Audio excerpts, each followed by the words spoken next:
we need to continue to find specialists and specialize ourselves, because when we begin to really work in our unique ability, then that's when we start seeing success. Like, I thought I was pretty good in sales. Okay. But guess what? I've got people on my team. I'm like, wow, you're amazing.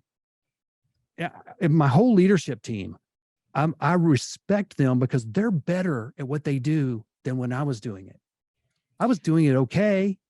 Even if I could do it pretty good, I can't do it all at the same time. There's not enough hours in the day. And so hiring people that are better and allowing them to thrive. Trust me, I am not threatened when someone shines in their position. I need them to shine in that position. I need them to take what I did and make it better, not do it just almost as good as me. I need them to take it to the next level.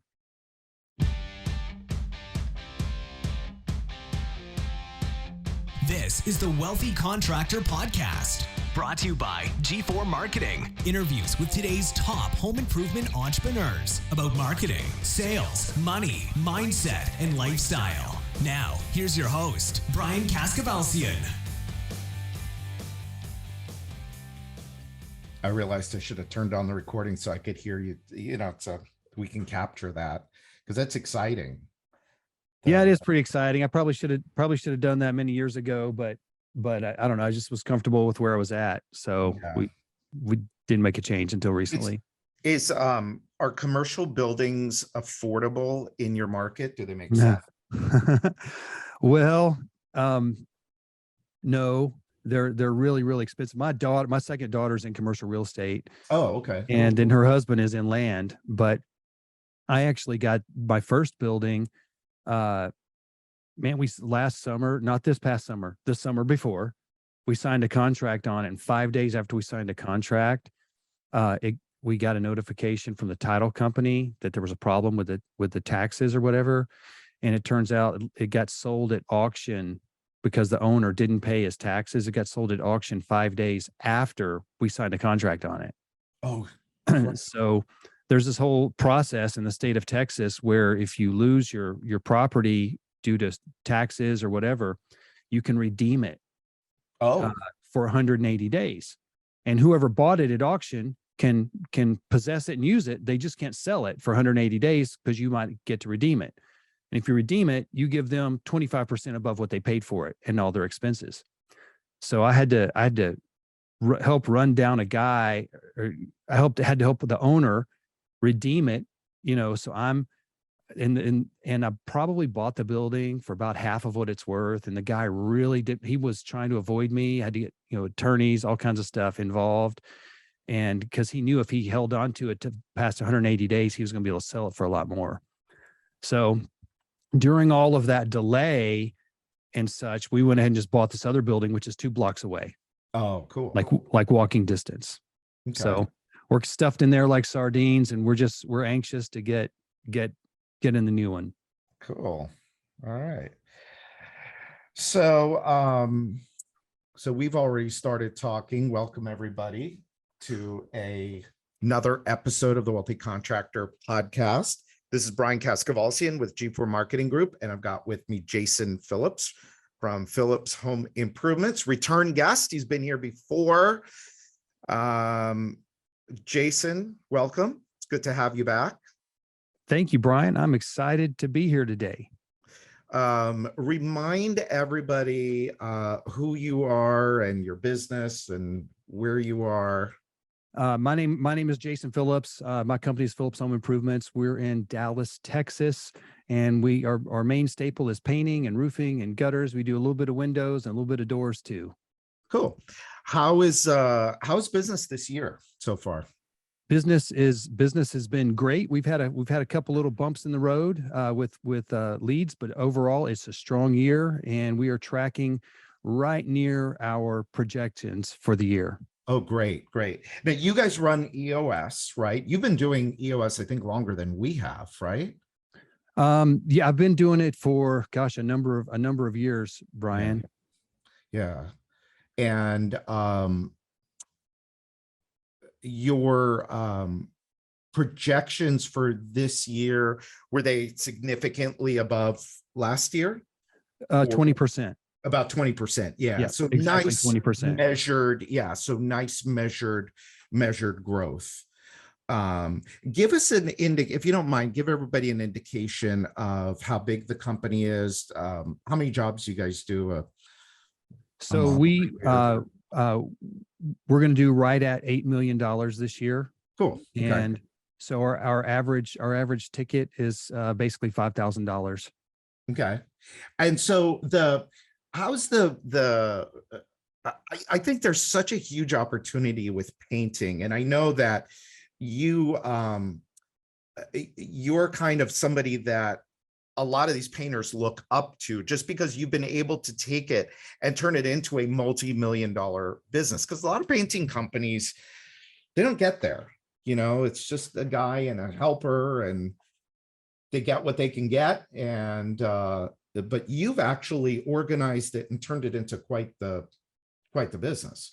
Well, that's true, Brian. Most painters are one or two people and a few helpers. And what happens? They end up in what I call contractor prison. Yeah. And where they're lacking time or lacking money, and therefore they're lacking freedom, and they're a slave to their business. And it's there's the level of professionalism, or I don't want to say professionalism, I want to say sophistication with business skills in the painting industry is well below a lot of the other industries. The remodeling industry tends to have a lot more support, dealer networks, and just group supports. Now, I do see the Painting Contractors Association is doing some wonderful things these days with trying to build to help painters build their business. In years past, you would go to these events and everybody would talk about paints and primers and application techniques. Well, now they're talking about marketing and sales and business systems.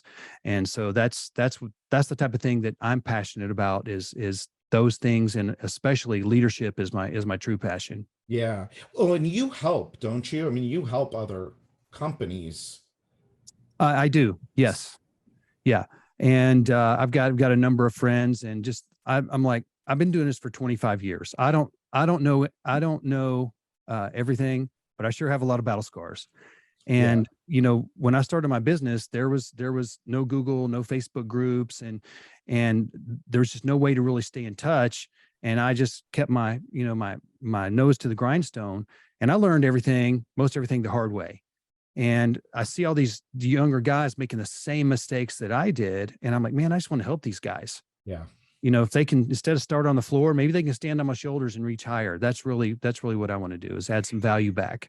Yeah. And I mean, the wealthy contractor and everything we do here is all exactly the same thing. I don't want people making the same stupid mistakes that I made. So the more you and me can share our mistakes and stupid decisions and dumb things that we've done, I think that hopefully we can help a few people not make those same mistakes and get the time and money and freedom that everybody kind of goes into business for, but quickly realizes, oh crap, the business just took all my time, it took all my money, and it just crashed my freedom. I have my time is gone, my money's gone, and my freedom's gone, and I'm a slave to this thing. Contract. It even gets worse than that, Brian. I mean, that's just the beginning. Yeah. Because now you start eating fast food because you're in a hurry. You stop working out, your health goes down, and then your relationships are going down the drain too. It's a terrible thing all the way around. It really is. Yeah. So, speaking of health, anybody that knew you 3 or 4 years ago and knows you today, you look a lot. You looked good then, but today it's a little different. Like, you look amazing. So what happened? And I think you and I were supposed to talk about this some time ago. So let's talk about it now, because I know health has become a really important thing to you over the last 3 years. And talk a little bit about your journey, I guess, with that. Well, it started, okay, I was putting on a few pounds every year. Okay. Not eating right, partying with the friends at work, at events, whatever. Okay. And it just starts to gain ground on you. And I'd always, I'd promised my kids for a long time, I'm going to take the whole family to Hawaii for our 25th wedding anniversary. And well, that was coming up. And I looked in the mirror and I'm like, dang, I look terrible. I look terrible. And I made a decision. I said, you know what? I'm going to get in the best shape of my adult life. And I made some changes and I got to a certain point. And basically I started working out. And then honestly, Brian, just one morning, I was just praying and I'd have my whole morning routine. And I just really felt God impress on me that, hey, I'm going to teach you something new about how your mind works. And what I did, and honest, it's basically the same thing that Napoleon Hill said in Think and Grow Rich. Okay, it's the same thing. I literally wrote down on a list my future optimal self, and regarding my health, I am healthy, vibrant, fit, 185 pounds. Okay, swimming, running, jumping, all these things. Okay. And I wrote down about my relationships, about how being a husband, a father, finances, just everything. And it's a pretty long list. And I began every morning speaking that out loud to myself every single day and thinking on that. And it was amazing when I began to do that, what came out of my mouth went back into my ears. Yeah. And slowly these small decisions started compounding for me because I was taking control of my internal narrative. We have so many inputs out there that are telling us what to think, and most of them are negative, right? And I'm like, okay, I'm going to decide who I am. I know, Brian, I'm a Bible believer. And I know what the Bible says about me. And I'm like, look, I'm going to align who I am and I'm going to take control of what I put in to myself and what I speak out of my mouth. And doing that just really transformed my life. And my eating, of course, I had my support system. I had to set up, my wife emptied out the pantry. We got rid of all the sugars and all that stuff. So anyways, I went on this low sugar, low carb diet for a while, and the weight just started falling off. And of course I'm on a marathon right now of, I'm at 870 something. Anyways, on December 31st, I'm going to have my 1000th consecutive workout. Wow. I've even done workouts through COVID two times on vacations. And it's not because missing a workout wouldn't have killed me, but I made a decision. And here's the decision I made, Brian. I said, I'm going to be the type of guy that doesn't miss a workout. Yeah. So I never said, hey, I'm going to try to hit 1,000 workouts. I said, I'm just going to become the type of guy, no matter what, I'm going to show up and do something. I'm just going to show up. Even if I'm so weak that day, I can only lift the bar, and do one push-up. I'm going to show up and do something. Yeah. And that's basically what I've done. And so those things just begin to compound and man, it feels so amazing when you just start sowing seeds and you start reaping the fruit. And what I normally tell people is that have seen me like, wow, Jason, oh my gosh, you look totally different. I have this whole photo album on our little Nest thing that shows in my house all the random family photos, and one of the albums on there is the old Jason, and I just look at it, I'm like, wow, I didn't know I looked so bad. I look terrible, but it's funny you didn't even look that bad. But yeah, I know what you're saying. Especially as we get older, I'm like looking and I'm noticing stuff about myself. And how old are you? Am I older? 51. 51. Okay, so I'm 54. So we're pretty about close. The same. But yeah, I'm like noticing ever since 50, I'm like noticing, well, damn. But what I told everybody, Brian, is I said, look, what you guys see on the outside, the transformation on my outside started from the inside. From the inside, of course. With what I believe, right? Yeah. My mindset, my habits, setting up my environment to make it easy to do the right thing. Okay. And just all of these little things, just putting it together just really worked. Now I've got energy like I never thought. I'm out. My son and I are avid mountain bikers, and now we're running.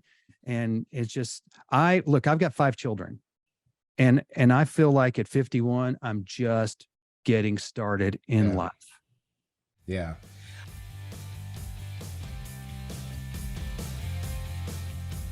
All right, so your team has just completed another project at a customer's home, and of course, they did an incredible job. So what's next? Are they just going to drive away and that's it? I certainly hope not. The job that your team just completed for Mr. or Mrs. Homeowner is only the beginning of the profits that you can get from that one customer relationship. Every single one of your customers should be giving you 5-star reviews, referrals, and coming back for more business. As you know, all of this will lead to bigger profits for you and your business. The problem is every contractor knows they should be doing this. They just don't have a system to make sure it gets executed like it should. That's where G4 Marketing comes in. Our team takes this process off your hands and executes it consistently on your behalf. That way you know that Mr. and Mrs. Homeowner are receiving a thank you from you. They get keep in touch newsletters and emails from you, and when that next opportunity to refer you comes up, your name is at the tip of their tongue. You can get your free demo from my team today. Just give us a call at 305-856-8788, and we'll walk you through what a relationship marketing system could look like for you and your business. That's 305-856-8788. Now let's get back to this week's episode. You know, and all of this stuff, you know, when it comes to personal success, when it comes to business success, so much of it, and I write about this in the 7 Secrets book. Secret number 3 is commitment. So if you have a goal or an outcome or a result that you want, how committed are you to making that happen? Now, I look at you and I know about business. Let's put that aside for a minute. But you made a commitment that I'm going to get healthy. I'm going to be the type of person that works out every day. And it's funny. So I write about that in the 7 Secrets. And, you know, I've done presentations on this too. And the interesting thing is with every commitment comes a decision. It starts with a decision. So what was the word for the listener now? What was the word that he used earlier? He made a decision. But here's the thing though, and you know as well as anybody, because you've stuck with it, commitment has a process. Just like everything else in life, it's not all of a sudden one day, okay, well, I'm committed. No. You got to make a decision and you got to be clear about what it is that you want to do. Then you got to move into the next phase of it, which is, okay, I'm going to put myself into that place and I'm going to do the things that are going to get me to the result, even though you might not know exactly what to do at that moment. And then you got to have the discipline to stick with it. And a lot of that also goes back to, and I know you called it a Bible believer, but you're a man of faith and belief. So whatever it is that you believe in, you got to believe in something that's bigger than yourself, and you have to believe in yourself. And you have to expect that result to be coming into your life. Isn't that what faith is? Really believing in something that is unseen at the moment, right? That's right. So, you know, that's right. And so, and that's what you have to do at the beginning when you see old Jason or old Brian or old fill in the blank, your old self. Whether you're dealing with health or you're dealing with business success, you're dealing with wealth, you have to, even when you are at your lowest, you have to believe that, no, wait a minute, everything I'm doing now is moving me towards that place. So I have to live in a state of expectancy, in a state of faith, again, in myself, and it's something greater than myself. And it really is cool to see, you know, again, physically, I saw your transformation because we see each other 2 or 3 times a year. And I was like, the first time I saw you, like, damn, what the hell happened to you? And which is probably most people's reactions. But man, you've been able to really stick with it and make it happen. You know, Brian, one of the things that a lot of people I think skip, I believe I call those affirmations, what I wrote down, Yeah. and I speak it out.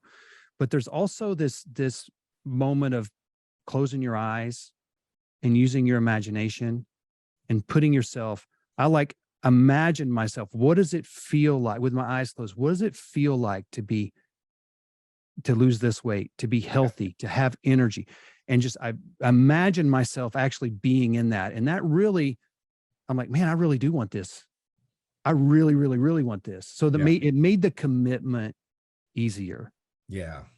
Yeah. When I've talked about this before, and I would imagine that you've done this too, with financial success, and you saw financial success earlier than I did, but the process was probably similar.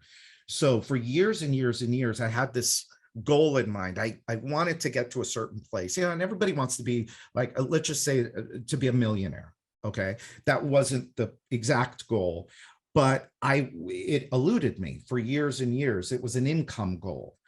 And finally, one day I made a decision. I'm like, just like this, I made a decision. I'm committed. This is going to happen. And a lot of the things that you were mentioning, I did too.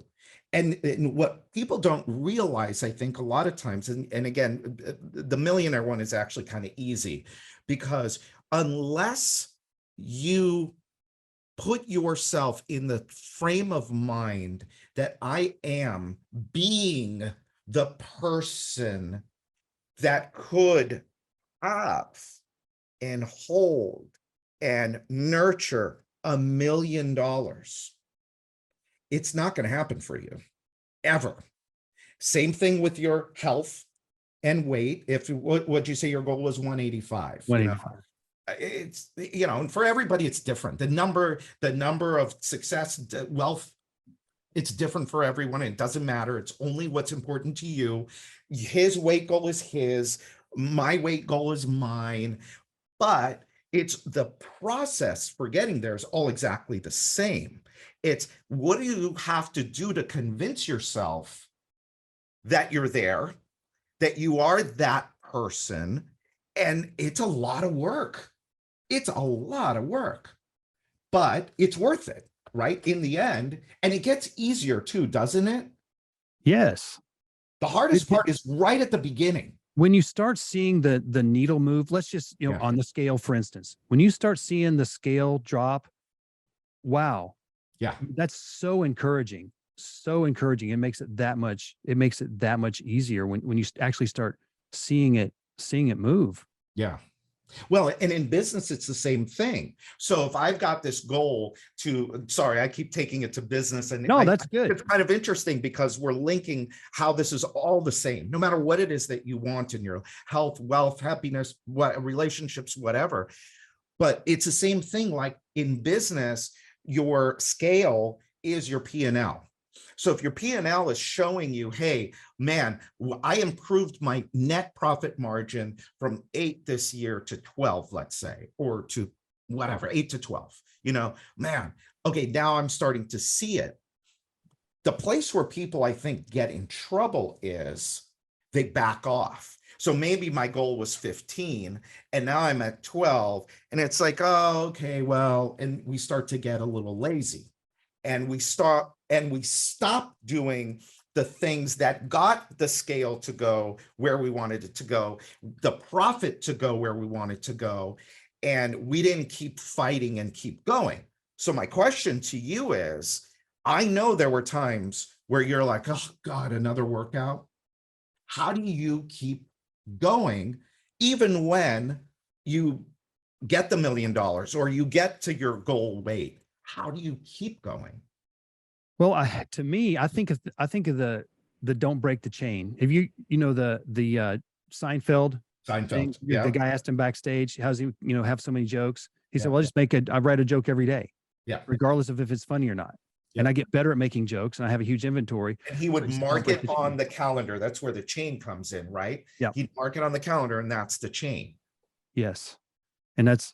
So I also feel like once you can set up a system of constant improvement, not just constantly fighting to improve, but a system that is almost creates an automatic success if you just follow along with the rules, that it helps guide you along the way. It's like, for instance, I know if I eat this particular way and work out, I'm going to continue increasing in my health. Yeah. And so I could slack off, and hey, guess what? Holidays, birthdays, you know what? I might have a whole pan of brownies. Who knows? It's maybe been observed before, but it's it's easy to get lazy, but that's why I continually want to remind myself where I'm at. And the other piece of that is something else that I also do to keep myself in check, is because bad habits, whether it's in business or in personal, bad habits creep. I literally step on the scale every single day, and it logs it into an app, and I get a trend line of my way in a weekly average summary email. And so those same things apply in business, that, if we're going to set something up when we know it's important, like we want to make sure that our clients are not forgotten about from the time they sign an agreement and give us a deposit till the time we actually, schedule and begin the work. And often that can be, 6-8 weeks, something like that. So we made a system by which, every 7 days they show up on a report to get a phone call, and we call it a weekly hug. Hey, just want to let you know we're still a few weeks out yet, and just to keep them in the loop. And that made a huge difference. And so the system we have is there's a report. It shows up when they make the call, they log the call, then it goes off the report. Now, if they don't make the calls, it shows up on an overdue report that gets emailed to the managers, which that's a level 3 management system. So setting those things up helps ensure that, my people continue the successful process that we've put in place. Yeah. Well, and this is the EOS system as well with the scorecard. So it's like, hey, how many companies do you know that don't have a real goal for the year or for the quarter or for the week? It's like, if we want to do whatever, $1,000 in business this year, okay, it's one thing to want it. It's another thing to be committed to making it happen. So how do we commit to making it happen? Well, we got to create a scorecard, and then we got to put the number and say, okay, every week we're going to look at this number, and that number, if it's off track and we're not hitting that number, we got to talk about why, and we got to fix it. So, you've got that annual goal, whatever it is, and you're breaking it down by the quarter, by the month, by the week for that scorecard.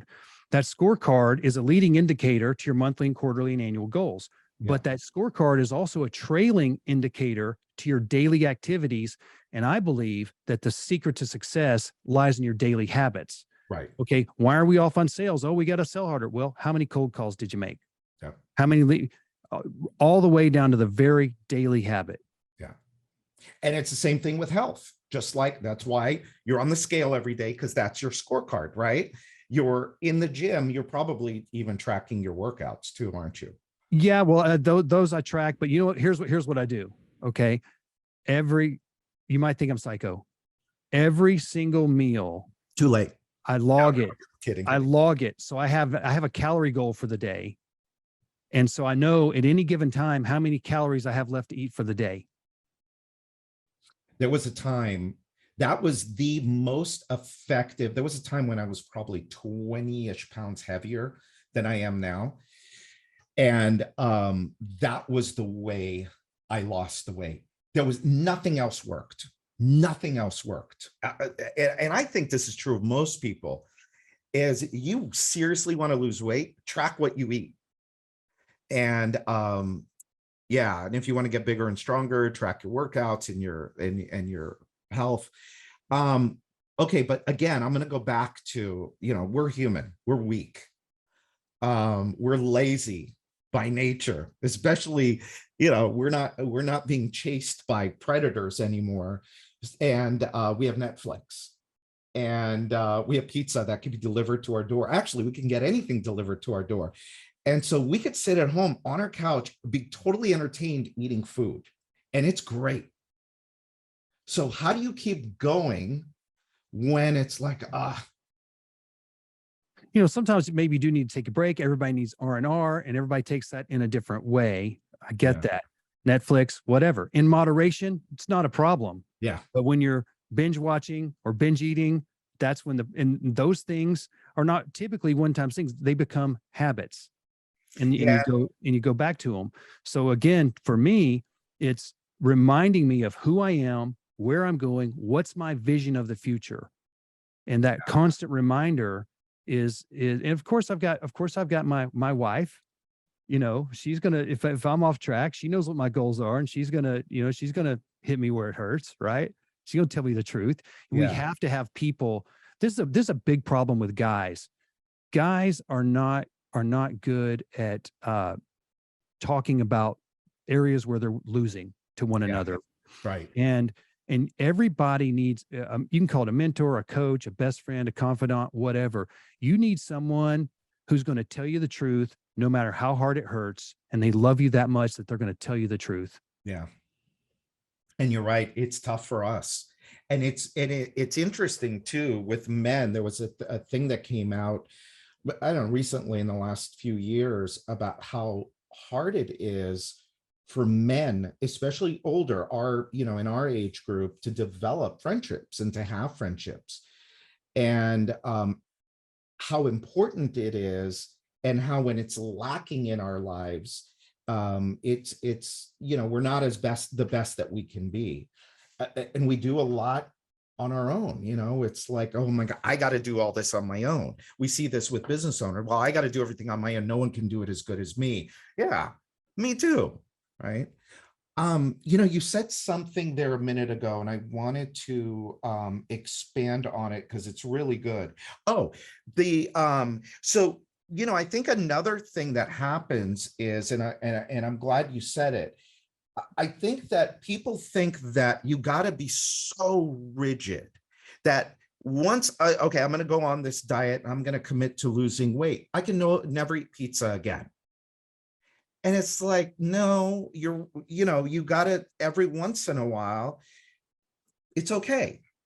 Talk a little bit about that, because if you give yourself, you say, okay, I'm going to take a break, or for an hour or two, and I'm going to go watch something on TV, or I'm going to eat pizza today. I think that anybody that I've seen that's really made some incredible stuff happen in their lives has attached a why to, why am I doing this? And you must have a really strong why also attached. Am I right on that, or am I off base? No, I definitely do. I believe that God has a lot more for me to do on this earth. And I'm passionate about raising up leaders. And if I'm going to do that, I need to be healthy and full of energy. Yeah. And, when about can I eat pizza or whatever, being rigid, it may seem like I'm very rigid. Okay. In certain areas I'm rigid, but it gives me freedom that I didn't have before. So I'm not making a trade-off. I'm making a trade-up. Yeah. I'm trading for better health. I can bend over and tie my shoes without my leg pushing the air than my belly. And, and I've got energy to go run and mountain bike and hike and do all these things that I would be huffing and puffing before. So I've got this freedom, and it's like, I'm like, there's no way I'm going back. There's no way I'm going back. No way. Not a bit. Never. Yeah. I had a guy early on go, well, but after 2 years, everybody tends to gain it back and a little more. I'm like, okay, well, that may be your story, but that's not going to happen to me. And it's incredible. You said it earlier. It's an inside game. The outside is just a result of the inside game. Same thing with money. You want to get rich? It's not an outside thing. I'll tell you how to get rich. You got to work on you inside in order to become rich. Who you're going to become. That's right. It's about who we're becoming. It's about who we're becoming. Yeah. Wow. What else is there for us to talk about? This is some good stuff. I like this stuff. Well, we could talk about gosh, business ethics. We could talk about books. We could talk about contractor reading? prison. What We are you could talk reading? about leadership. What good stuff have you read recently? So right now I'm reading What Makes Humans Tick, and I just finished rereading The Platinum Rule, which was Tony D'Alessandro. Okay, great book. Okay. Yeah, we just talked about the Platinum Rule. Yeah, I've read that like ago. 3 times now. That's a really, really wonderful book. You know, if you're Should we share with people what the Platinum Rule is? So the Platinum Rule is it's kind of a play on the Golden Rule. The Golden Rule Yeah. says treat others the way you'd want to you'd want them to treat you. The Platinum Rule says, well, let's treat others the way they want to be treated because they're built differently than we are. Right. And when we can, that's the whole beauty of personality profiles, Brian. You see so many people, they're like, hey, what disc profile do I need for this position? What disc profile? That's just the very beginning of disc profiles. Yeah. So when I say disc, let's just say personality in general, personality styles. Okay. The first step is understanding yourself, because when you go through some of this, you start learning, you're like, oh, well, I guess I've never verbalized that, but yeah, that's absolutely true. I can see that. And then you start, so you understand yourself, then you understand others.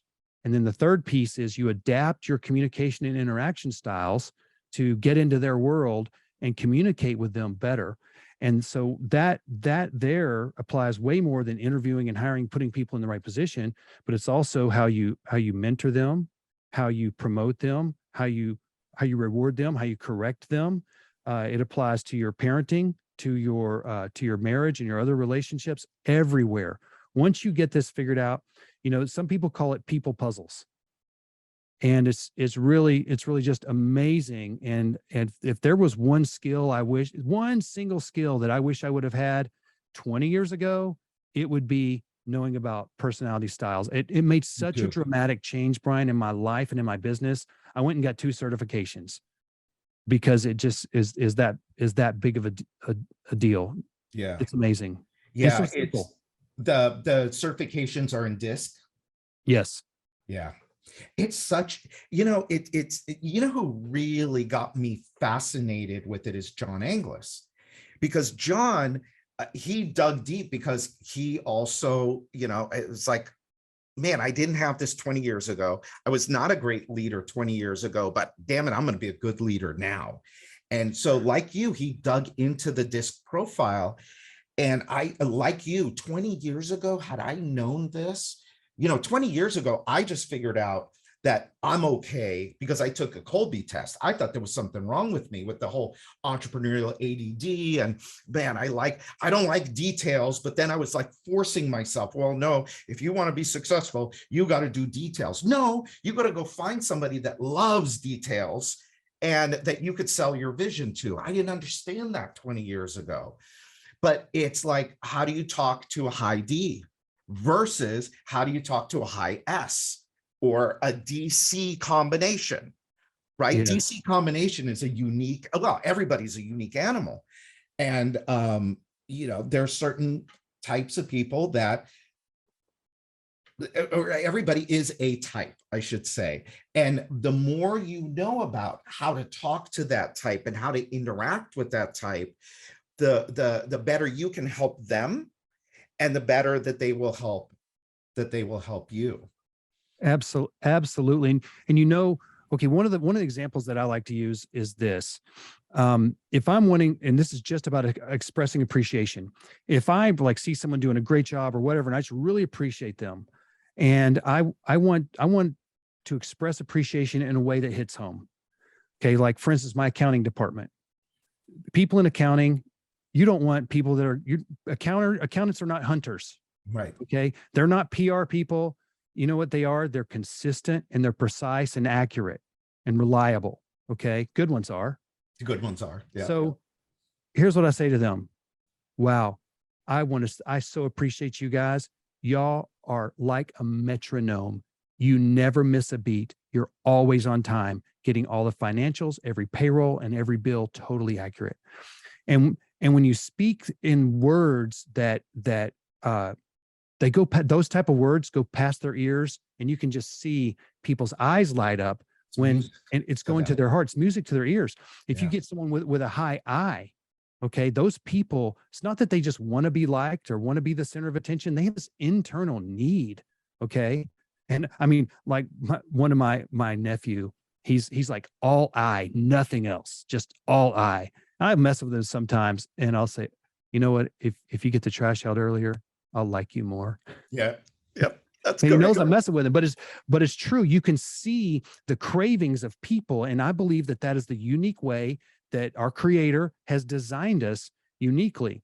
And one of the difficulties is, let's just say that accountant person that likes that accuracy, they have a huge conflict typically with entrepreneurs or your stereotypical salesperson who's terrible with details. You know, when we do windows, why do we send the salesperson out and he only measures to an inch and we follow back up with a measure tech to get it to the 16th of an inch? Because if we require that salesperson to be that detailed, one, he's going to mess it up. Two, it's going to drive him nuts and he's going to burn out. Why don't we let him do what he does? And then we'll send the detail person in later. And those type of nuances flow throughout every single function of your company.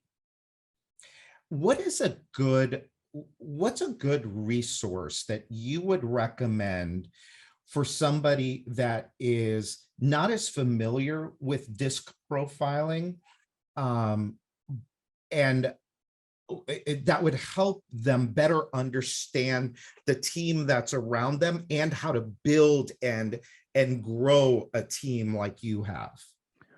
Well, the first thing, okay, if we're talking about personality styles in particular, the first thing would be understand your own disc. Yeah. Don't just take it and know what your profile is called or what your numbers and graph looks like.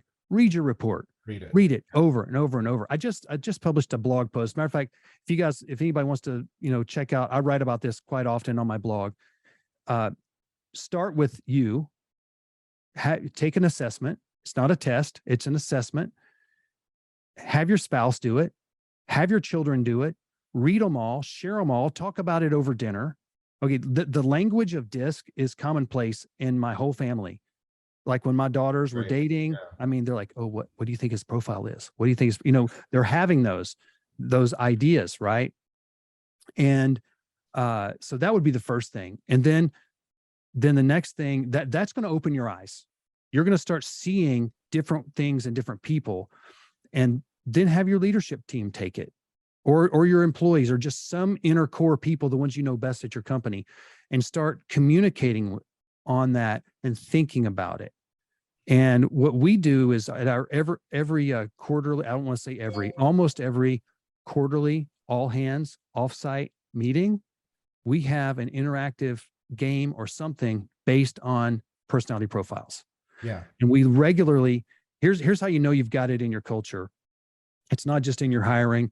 Your employees are coming in, hey, can you talk to me about so-and-so's disc profile? I really like this person. I want to be able to interact with them better. And it brings an appreciation. It brings an appreciation, Brian, because one of the big differences in personalities is your D's and I's have a fast pace and your S's and C's have a slow pace. Okay. I do not want my accounting department to rush through something. Right. They're going to make them right. That's when you rush. That's when you make a mistake.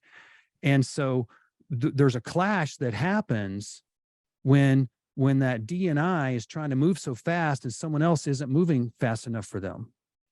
We need to understand that this person is very methodical. They work slow. We need that on our team.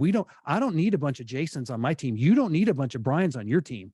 No. We don't need a lopsided team. And unfortunately, we tend to hire in the early days before we wise up, we tend to hire people that are more like us. Right. But what we really need, and we might need that in certain positions, but what we really need is we need complementary people. Just like you were saying about you're feeling bad. Like, wow, am I a bad entrepreneur? I hate these details. I'm really struggling with that. Now you're just feeling like you're a terrible person and you're never going to succeed. But the reality is you weren't built for that. Let's find that other person that longs for that. They love and they thrive in that environment. Let's let them do what they do best. And I'm going to carve off what I do, that piece of it to them, and see, as Brian, I have this big, I'm going to show you this.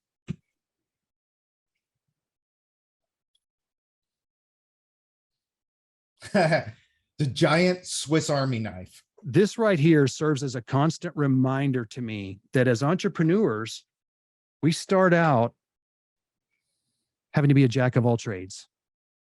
We might even be making the widget. We're doing sales. We're doing marketing. We're doing accounting. We're doing project management. We're doing all of that. Okay. But at the end of the day, as we, we're going to outsource we're going to hire someone to take the phone calls and schedule the leads. And we start, outsourcing some of that stuff, but we get to this point and we're still as an owner wearing a lot of hats and having a lot of responsibilities. And what we need to realize is that we're really a meat cleaver, and we need to continue to find specialists. We need to continue to find specialists and specialize ourselves, because when we begin to really work in our unique ability, then that's when we start seeing success. Like, I thought I was pretty good in sales. Okay. But guess what? I've got people on my team. I'm like, wow, you're amazing. Yeah. And my whole leadership team, I respect them because they're better at what they do than when I was doing it. I was doing it okay. Even if I could do it pretty good, I can't do it all at the same time. There's not enough hours in the day. And so hiring people that are better and allowing them to thrive. Trust me, I am not threatened when someone shines in their position. I need them to shine in that position. I need them to take what I did and make it better. Not do it just almost as good as me. I need them to take it to the next level. So if you're out there listening to this and you're struggling with growing your business, or you are the Swiss Army knife that Jason just talked about, listen to what he said. And I believe the same thing is I want to surround myself with people that do everything better than me, because I don't have much skill set. I really don't. In my company, I am known for making messes. I'm the one that gets beat up the most because, oh, there goes Brian again. And what they've done, they have put me in a box, in a corner, and said, go play. Go play. That's your little nursery school room over there. There's your blocks and your crayons, and you go play over there. Come on, go do what you do best, which is talk to guys like Jason and learn and make friendships, and go come up with ideas on where's this company going next. Go and just come up with all the crazy ideas that you can come up with. Then we're going to allow you to come to our EOS meeting, or our quarterly planning meeting, our annual meeting, and we're going to listen to your ideas. And then we're going to figure out what we can actually make happen. And it's a beautiful place to be. And for a lot of people, and I'm obviously putting a funny spin on it, but what a lot of people don't realize is they feel threatened. So if I come, a lot of people that go into this business come from the sales side. Well, I was a $2 million a year producer. Nobody's going to sell as good as me. Okay, great. Well, guess what? Now that you're the owner of the business, you're only going to sell $1.2 million or $1.3 million. And you're going to have all of these other headaches. You're going to make less money. You're going to have less freedom. You're going to have less time because you're out running leads, and you have 2 full-time jobs, neither of which you're doing a good job of. So it's okay to say, you know what? I'm going to now go build a sales team of people that can go out. I'm going to go and build $2 and $3 million producers. And when they do it and they beat me, I'm going to celebrate them. And I'm going to be thrilled, because that's how I get time, money, and freedom. Right. And it's so, and at the beginning, God, if 20 years ago, we could go back to ourselves 20, 25 years ago, we wouldn't have been able to have this conversation, because we didn't know this. We were like beating our chests and look at how I work 70 hours a week. I worked 80 hours a week. Look at me. That's right. That was our pride back then, was I worked 75 hours this week. Look at me. Yeah. 100%, Brian. That's exactly right. I'm like, how dumb was I? Yeah, me too.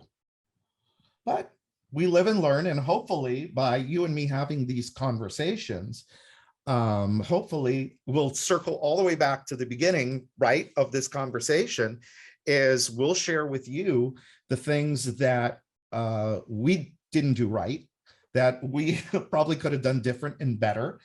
And hopefully by sharing our experiences, some of you will avoid the problems we had. So Jason, look, I'm looking at the clock. We got to wrap up. You are going to be a speaker. This should go out. Yeah, this will go out before then, but you're going to be speaking this year. I just saw at Top 500 Live. Yes. Cool. When is that? That's in November? I believe that's October 12th and Yes. 13th, I believe. In Columbus, Ohio. Yes. Interesting. Columbus, Ohio. Okay. So Top 500 Live, Jason's going to be a speaker. What are you speaking on? What are you going to talk about? Escaping contractor prison. Escaping contractor prison. Is this similar to the presentation you did at Tony's? Very similar. Okay, good. All right. This is a good presentation. So if you guys, oh, and how else can people, your blog is at, we'll put it in the show notes, but it's jasonphillips.com, right? JasonWPhillips.com. W. JasonWPhillips.com. Yes. What does the W stand for? William. William. Okay. There's a lot of other Jason Phillipses out there, sports, very high profile people. And so I had to use my middle initial. Okay. So if you go to jasonwphillips.com, there's a blog there. Is there also a podcast? No, I do have a YouTube channel. Okay. And it's linked there on that. Just that homepage down at the bottom is a link to my blog. You can subscribe to a newsletter, and you can also get some links to my, Facebook and LinkedIn. Yeah. So, and YouTube. yeah. So your Facebook is interesting. So I post nothing. I never have commented, shared, posted. I've done nothing. All I do, if I go to social media, is I just look and see what other people are doing.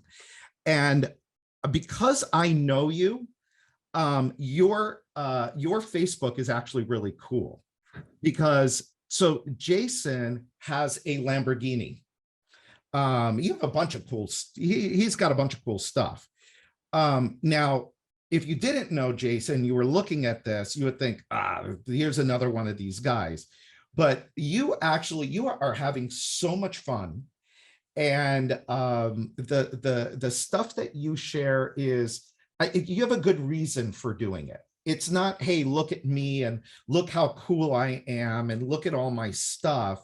You're actually sharing, nice messages on Facebook. So if you want to, Jason's a lot more interesting than I am on Facebook. So if you want to go follow somebody cool, and if you need a little inspiration, a little kick in the ass, he's a good guy to follow. Started from nothing, right? You didn't have money.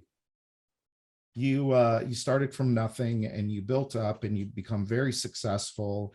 And it's awesome to see, my friend. Well, Brian, I've really enjoyed it, man. Thank you for the opportunity to be your guest today. And I hope that I've been able to add some value to the listeners. I hope so too. Go listeners, let us know. Was this valuable? I intentionally, before we started, I intentionally said, I just want to have a conversation with Jason about, I don't know if this will make it into the final thing or not, but just my head was, I just want to have a conversation, because it's been a while since you and I have had a conversation. I thought, let's just treat this as me talking to my friend and see how it turns out. So that's what I tried to do here. And listener, let us know how we did. If it wasn't a 5-star, here's what I will say. If it was not a 5-star experience, let me know. Don't post it on the podcast review, whatever. But if this was a 5-star and you liked it, I would appreciate it if you would go to The Wealthy Contractor at Apple or Stitcher, wherever you go, or Spotify, wherever you get your podcasts, and leave a 5-star review.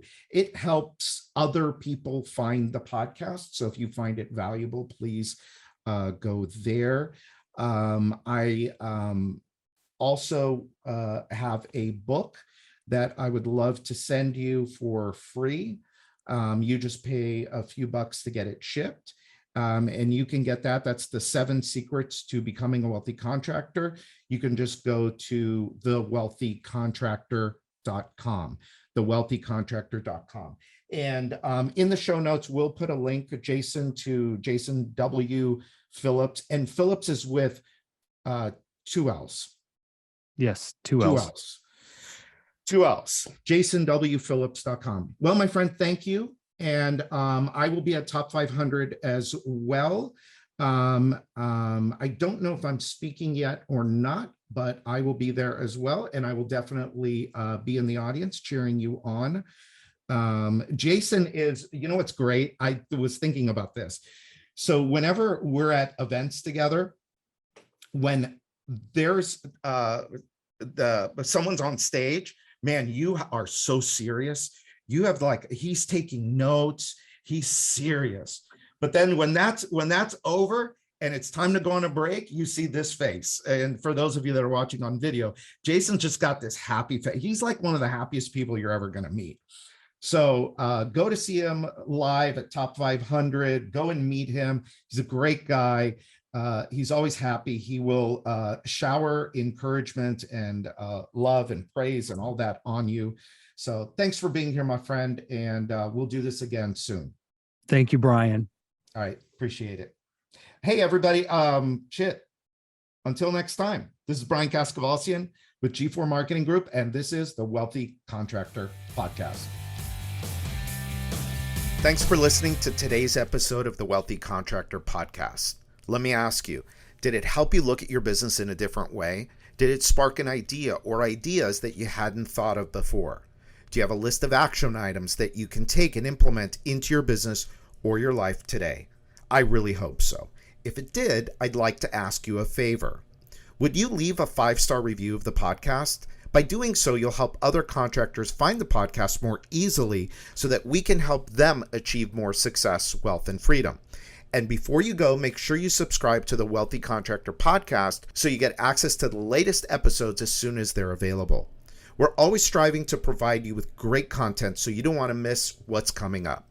In fact, if you haven't already, make sure you go to thewealthycontractor.com and get your free copy of my latest book, The 7 Secrets to Becoming a Wealthy Contractor. Just pay shipping and handling, and I'll take care of the cost of the book. And finally, a big thanks to G4 Marketing for sponsoring the Wealthy Contractor Podcast. For over 12 years now, G4 Marketing has been the secret back office relationship marketing team for hundreds of home improvement and home service businesses just like yours. You get the customer, and our proven system turns that customer into 5-star reviews and profitable repeat and referral business. If your home improvement or home services company completes at least 10 jobs per month, they have a solution that will work for you. To find out more, sign up for your free, no obligation, 10-minute discovery call at www.g4marketing.com/strategy. That's GFOUR marketing.com/strategy. Set your discovery call up today, and they'll help you set your business up for long-term profits and success. So until next time, this is Brian Kaskavalcian.